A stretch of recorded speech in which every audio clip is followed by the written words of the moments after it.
ব্যক্তি ঠিকাদার সে নাকি 19টা 20টা হসপিটালকে তার আন্ডারে রেখে দিয়েছে। তাহলে যদি একজন ব্যক্তি 19টা হসপিটাল নিয়ন্ত্রণ করে, তাহলে এরকম 3 জন ব্যক্তি 64টা হসপিটাল নিয়ন্ত্রণ করে রাখে।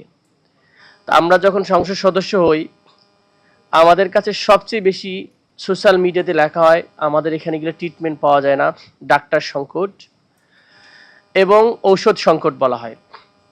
পরে খোঁজ নিয়ে দেখলাম যে এখানে ডাক্তারদের না, বাইরে আরেকটা গোষ্ঠী আছে যারা মূলত এই হসপিটালগুলোকে ডাক্তারকে ডিসফাংশনাল করে রাখে। ওনাদের মতো করে যদি না চলা হয়, ওনারাই তত্ত্বাবধায়ক নিয়োগ দেয়, ওনারাই ডাক্তারদেরকে ট্রান্সফার করে, হ্যারাসমেন্টে শিকার করে, জাস্ট তাদের বিজনেস পারপাসে। বাংলাদেশের মানুষের স্বাস্থ্য তাদের কোনো ইস্যু না, বিজনেসটাই হচ্ছে ইস্যু। তো এই কারণে আমাদের হেলথের কোনো ধরনের সিস্টেম চেঞ্জ হয় নাই, বরং ওই সিস্টেমে যদি না ঢোকেন আপনিও টিকবেন না আর কি। এটা তো গেল একটা। সবচেয়ে বড় ক্ষতিগ্রস্ত করছে যে ব্যবসায়ীগুলো, আমরা এস আলমের নাম শুনি, সামিট গ্রুপের নাম শুনি, যারা 3 নম্বর 4 নম্বর হয়েছে, বাংলাদেশ থেকে টাকা নিয়ে যায়।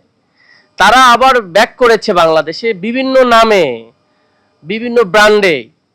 আমরা রিসেন্টলি নিউজ পেয়েছি সরকার, আপনারা জানেন যে আমাদের গ্যাসগুলার রিগ্যাসিফিকেশন বলে, যেটাকে স্টোরেজ করে আর কি, বাইরে থেকে এলএনজি নিয়ে আসার পরে।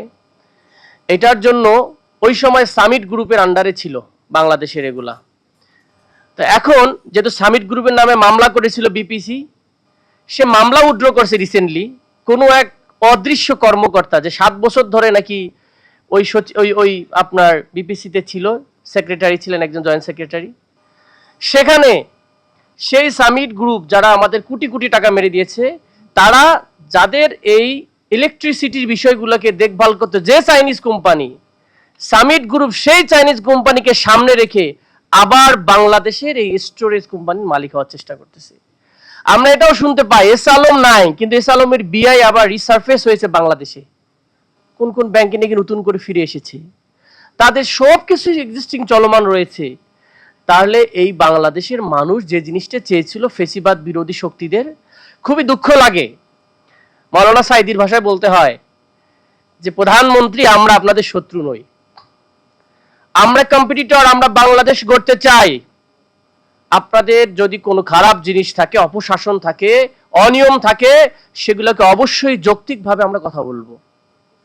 আপনারা যদি 5 মাসের মধ্যেই সারা দেশে একদলীয় স্টাইলে সব প্রশাসক মানে নিজের লোকজনকে সচিব বলা, একেবারে এডিশনাল সেক্রেটারি বসান, এই রাষ্ট্রের তো কিছু থাকবে না। মানুষকে সুযোগ দেন তার নির্বাচিত ব্যক্তিকে নির্বাচন করার। তো এইভাবে যদি সব সেক্টরে, একদিকে আওয়ামী লীগকে পুনর্বাসন, আওয়ামী লীগের প্রতিষ্ঠানগুলোকে আবার রিসার্ফেসিং করানো, নতুন করে নিয়ে আসা, আরেকদিকে প্রতিষ্ঠানগুলোকে, জুলাইয়ের যে অভ্যুত্থানের চেতনা ছিল, দলীয়করণ হবে না প্রতিষ্ঠান, রিবিল্ডিং হবে প্রতিষ্ঠান, ফিরে আসবে।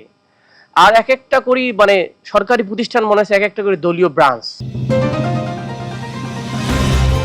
চ্যানেল বি প্লাস, নতুন সূর্যোদয়, নতুন বাংলাদেশ।